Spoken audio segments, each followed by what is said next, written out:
ಬುದ್ಧಿ ಮಾತ ಕೇಳಿ. ಯಾರು ಕೇಳ್ಬೇಕು ಬುದ್ಧಿ ಮಾತು? ಯಾರು ಕೇಳ್ಬೇಕು?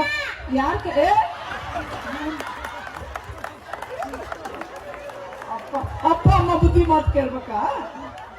ಮಕ್ಕಳ ಬುದ್ಧಿ ಮಾತು ಕೇಳಬೇಕು. ನಿಮ್ಮ ಈ ಅಂಗಳ ಸ್ಕೂಲ್ ಮಕ್ಕಳು ನೋಡ್ರಿ ಹಿಂಗಿದಾವ. ಏನ್ ಹೇಳ್ಬೇಕು ಇವಕ್ಕೆ? ಬುದ್ಧಿ ಮಾತು ನೀವು ಕೇಳಬೇಕು, ಅಪ್ಪ ಅಮ್ಮ ಹೇಳ್ಕೊಡ್ತಾರೆ. ಸರಿನಾ? ಕೇಳ್ತೀರೇನವ? ಬುದ್ಧಿ ಮಾತು ಕೇಳ್ತೀರಾ? ನಿಮ್ಮ ಅಪ್ಪ ಅಮ್ಮ ಹೇಳಿದ್ದನ್ನ ಕೇಳ್ತೀರಾ? ಇನ್ನೊಂದ್ಸಲ ಹಾಡು ಹೇಳೋಣ. ಬುದ್ಧಿ ಮಾತ ಕೇಳಿ, ಬುದ್ಧಿ ಮಾತ ಕೇಳಿ, ಓ ಮುದ್ದು ಮಕ್ಕಳೇ, ಮುದ್ದು ಮಕ್ಕಳೇ, ಜಾಣರಾಗಿ ಬಾಳಿ, ಜಾಣರಾಗಿ ಬಾಳಿ, ನನ್ನ ಹೊನ್ನ ಹೂಗಳೇ, ಮಾತಲ್ಲಿ ಮಿತವಿರಲೇಬೇಕು,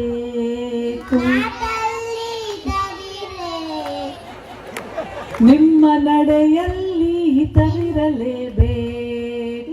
ನಾಳೆ ಎಲ್ಲೇ ಇರಿ, ನಾಳೆಯಲ್ಲೇ ಇರಲಿ, ನೀವು ಹೇಗೆ ಇರಿ, ಜನ ಮೆಚ್ಚು